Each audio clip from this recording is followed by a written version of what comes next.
Charleston White covers a lot of ground in his talk, touching on subjects such as his criminal past and community activism, the effects of drugs on children, the need to hold hip-hop artists accountable, the shame of men getting pedicures and manicures, careless parenting, media manipulation, and the value of artists getting their due. After serving time for his juvenile offenses, Charleston White was able to transform himself, going from being a gang leader as a teenager to an uplifting internet activist. Charleston gained a large online following after leaving the criminal underworld because to his YouTube commentary on current events. Nevertheless, the podcaster is currently in the news for his inflammatory comments. Charleston White was convicted of murder at the tender age of 14 and sent to prison. In his discussion with Cam Newton, he delves into this and provides an explanation that is both detailed and honest, making it clear that he is an incredibly open and honest person. Suddenly, he starts bringing up Martin Luther King Jr. and Malcolm X. I was utterly enthralled by this. When the FBI studied Malcolm and when they studied Martin, one went and spoke and came back to the hotel and prayed and talked on the phone with his wife, and they don't have no dirt on him. He was Muslim. The other one went and spoke and came back to the room and partied. And Charleston White, around 49 minutes in, reveals his victim family played a big part in his outlook and visions for success in the reforming world. Listen here as he explains how big of an influence they were to him. My victim's family played a big part in me not going to prison. Because they was a forgiving white family. So I could never be angry and hate white people. Because I took a white man's life only for their family to be loving and forgiving. And so it's hard for me to develop hate in my heart. I hate things, but I don't hate people.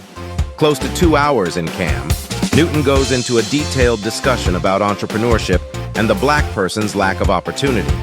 He discusses where he ran into a person who diverts the subject of selling a company to the white man when it was built up from the hood. He makes some interesting and good points discussing why it should or shouldn't matter. I will tell you a story that I asked a person who sold his company to a Caucasian person and got a lump sum, $1 billion, right? Why did you do that? To give more entrepreneurs that look like me opportunity with the money that the white man gave me. Charleston goes on to really dig deep into the realism on the effects of drugs on today's youth. How struggling is one thing, but struggling and dealing with, be surrounded and constantly influenced by others to do drugs can be the ending to a lot of black children's future and dreams. Along with this, the incarceration rate for children is outstandingly morbid, as you'll hear next. Like right at 2,000 individuals who have been locked up in America since they was children for crime they have committed as children and have life without parole that would die in prison. On multiple occasions, Charleston discusses his success with and his complete involvement in politics to change laws to not only better his community, but the United States as a whole for the people that are dragged and dropped like dogs in many low-income communities. Along with that, he explains his communication tactics to get many highly important individuals and high-class influential people to notice him and what he's trying to get across to the public as he talks next. Why you talk like that? I talk like that to get my point across. Because when I wasn't talking like that, wearing a bow tie, y'all wasn't paying me no attention. I was going to the Supreme Court, changing laws and legislation in this country.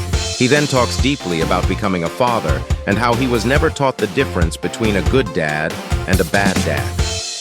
Charleston reveals the many ways he struggled with not gaslighting his negative emotions towards his children when he would be in a dark place. Now I'm rationalizing because now I have a son. I didn't know nothing about being no good father, no bad father. So that was my approach. Me and him will figure this out together. When I was becoming an overbearing, mean, frustrated parent, when a little boy asked me, "Daddy, you mad about something?" I learned through the kids what's a good and bad father.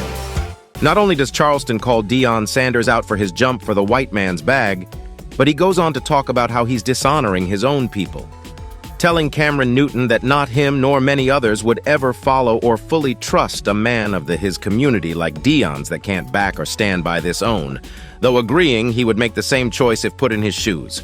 Listen. Like, yo, even though Deion Sanders had to make a professional decision to go chase a bag that Jackson State didn't necessarily have. The attention that he was gonna bring to the spotlight on the HBCU. Already knew this. The white folks just came and do what they always do. If you was in Deion Sanders' situation, you would have stayed at Jackson State? No. While coming up into the life he has now, struggles and strength are what brought him to this point of fame and fortune. Charleston goes into great detail on the types of brand deals he's accepted and a very lucrative $5 million deal he rejected to take on a more his type of people brand. In this next clip, you'll get a sneak peek into how he expresses his commitment to his community. Turned down a $5 million deal with Aiden Ross and Kick to take a $500,000 deal. I ain't want to sell out and go beat up them white folks. Take all my star power over there with Kick and Aiden Ross with. If you love this video and for all the latest updates on your favorite stars and influencers, stay tuned right here and don't forget to like and subscribe and hit that notification bell to stay up to date. Until next time. Deion Sanders, a former professional football and baseball player, is now a football coach in the United States. Sanders is currently leading the Colorado Boulder Broncos football program, known as Coach Prime when he was coaching and Neon Deion and Prime Time when he was playing. He spent 14 seasons as a cornerback and return specialist in the NFL, suiting up for teams like the Baltimore Ravens, Washington Redskins, San Francisco 49ers, Atlanta Falcons, and many more.